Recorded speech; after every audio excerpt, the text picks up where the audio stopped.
Hello, Internet. T here with a guy called Nut I met on some Discord server. I like to just go and find cool people that have some really cool thoughts to say. So I was talking to this Nut about love, truth, and wisdom specifically, because the Father, Son, and the Spirit from the Bible, and I think he has really good articulations. So do you want to take it away? Okay. Uh, let's see. So to answer, to talk about love, what I would typically do is just think about all of those times that I think I pointed to something in the world where I said, "Oh, that there is love," and I try to do, hey, Doug, and then I try to figure out how that's different from the things that I don't call love, right? And to me, it seems that what distinguishes love from what is not love is that there seems to be some love seems to be some kind of like valuation that someone has for someone or something. Hmm. Um, for this line of thought, I'm just going to specifically focus on love that people have for each other because people do say stuff like, "Oh, I love this cheese" or "I love this milk." That's a positive valuation that they assign to that cheese or that milk. It's a positive value judgment, but I would say it's a different kind than the one people assign for people. Um, so I'd say when people speak about love for another human being, um, yeah, I still think it's consistent to say that it is some sort of positive valuation, um, and there's different kinds of it, or rather, it's like love is expressed differently depending on who it is that we love. There's What's the different kinds of love that positive? you would. Okay, Positive valuation. This is in the context of another person, right? Positive of valuation of course, another person. or love for anything for that matter. But I think love for people is a special kind. It's different. Mm-hmm. It's the one we're focusing on. Um, Love in general is a kind of positive value that you assign to something. Um, and then the positive valuation, it's going to look, love looks different even though it is the same kind of, it is generally a positive valuation. The love that you have for your parents, that's going to involve different physical actions in the universe than the love that you would expect, that people would point to when they say, "Look at that man, he loves his wife." The love that you have for your children, it's going to look differently in action than the love that you have for a friend or a teacher or someone else, right? So it's like it's all the same. It's the same. I would expect it's like the same general concept, but then it's expressed differently depending on who it's directed toward. Um, Yeah, okay. I'm wanting to kind of get through all three, so I'll probably say what sort of my things are after that, or whatever it is. I don't know. But do you want to go to truth? I thought that was really good too.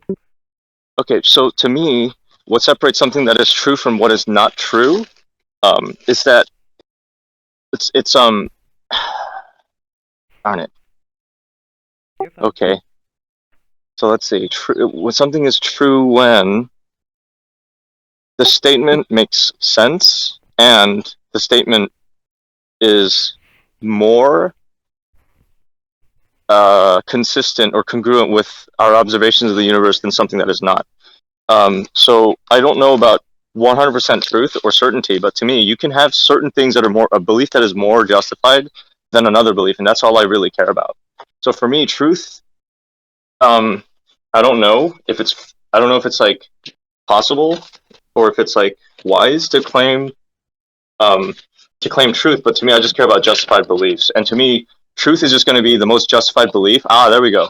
Truth is just the most justified belief, like that one subscribes to compared to all those other beliefs. And like to me, an example would be, oh, if I told you T4 that look to your bed, there's a tiger on your bed, you would look at your bed and hopefully like you don't see a tiger on there, right? So you would say, okay, so to me, I think that the belief that there's a tiger on my bed is less justified than the belief that there is not a tiger on my bed. And then the way you would justify this is that you say, well, my observations tell me that the statement "there's not a tiger on my bed" is more. It's that's like more. That's more congruent with my senses or my observation or my experience in the universe, right? So I'd say, yeah, truth is some sort of. It's like consistency within. Uh, If you don't mind, I yeah. basically texted you to make sure that I had it somewhere. I really like this line here that I put. I texted you truth, something like being consistent in a certain framework. That was an interesting articulation. Yeah. Is that what I said? Oh, I don't know I didn't remember exactly what what I you said that. said, but I wrote it down at the Yeah. time as much as I could get in my mind of what I think it was you that had said. There was other people talking Yeah. a little bit. Right, right. So there we go. Right. Okay, now I remember now because I texted you back. Oh yeah, okay. So truth is there I guess there would have to be propositions of some sort that um that are trying to say something that is it's trying to say like something is happening or like there's something going on in the universe, and then the propositions are consistent within a framework, right? So so within the framework of mathematics, you can have mathematical truths. Within the framework of like science, you can have scientific truths, right? And then perhaps even within the framework of like Judaism, you can have truths consistent within that framework of belief as well, or like religion. So to me, or theology. So yeah, I think I'll settle for that definition. Is that truth is just a belief that is consistent within a given uh, a given framework. But I don't know Mhm. what that framework necessarily what kind of framework that is. Yeah, I like that a lot. It's very cool. I do want to try to get on to the next ones in the minutes we have. So wisdom, and I have that I texted you. Oh, maybe something like metacognitive. So wisdom. What do you think?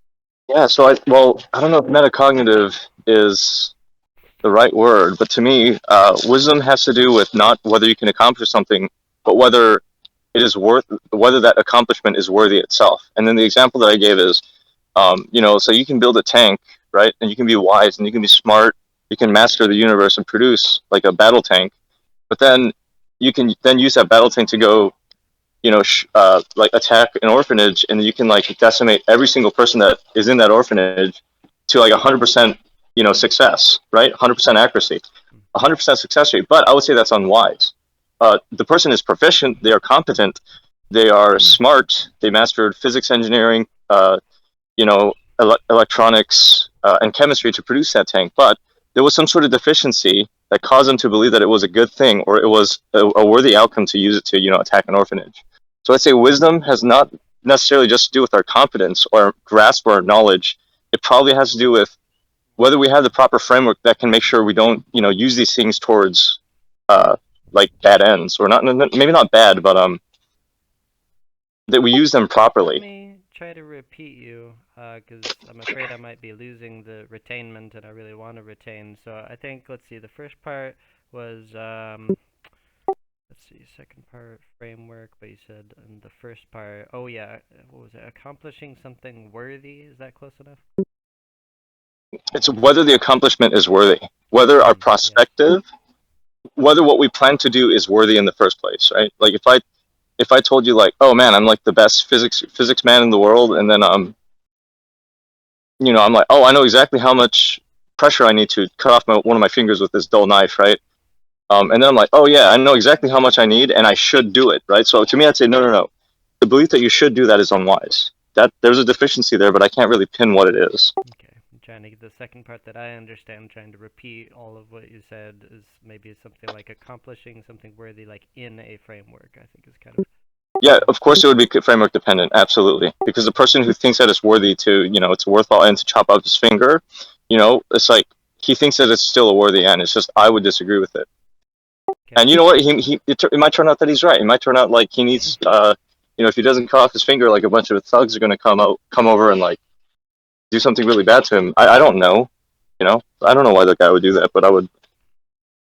Hmm. All right. Well, I've got all three, and we might talk on another episode, but I think I'm gonna go ahead and make it a short video, and then we'll see if we come on for another episode. All right. Yeah, it was a pleasure. Thanks for Thank you having me. so much. Come watch again if we have another episode, Internet. This is Nut and T. Thank you.